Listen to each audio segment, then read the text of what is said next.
On a recent Sunday in Washington, new Catholics are christened.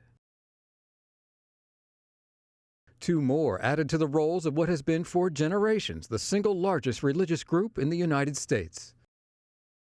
It's a welcome scene for worried Catholics. The Church in America is losing followers, and fast. According to the Pew Forum, since 2007, the number of Catholics in the U.S. has dropped by 3 million. Roughly 41 million people, more than 1 in 10 Americans, now call themselves former Catholics. In New York, the Church has been forced to close 72 parishes in the last year alone. Why is it happening? Experts point to Church teaching on issues like remarriage, LGBT rights, and the status of women in the Church as out of step with secular culture. The liturgy, or the rituals of the Mass, leaves people cold.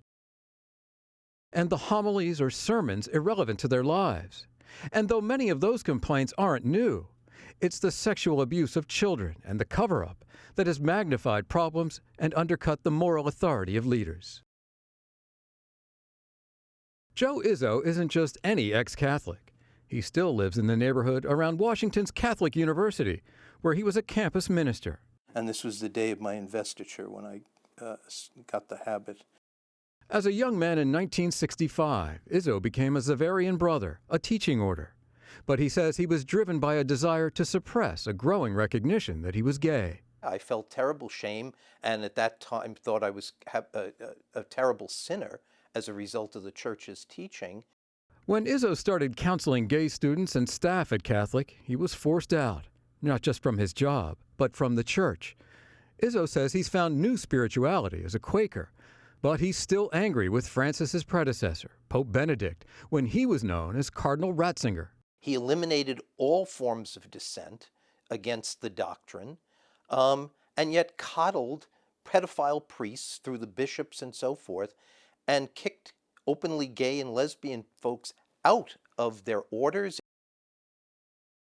Now comes a new pope, Francis, and his emphasis on the spiritual and not the strictures of doctrine that has many Catholics hoping that the Francis effect can reverse the slide.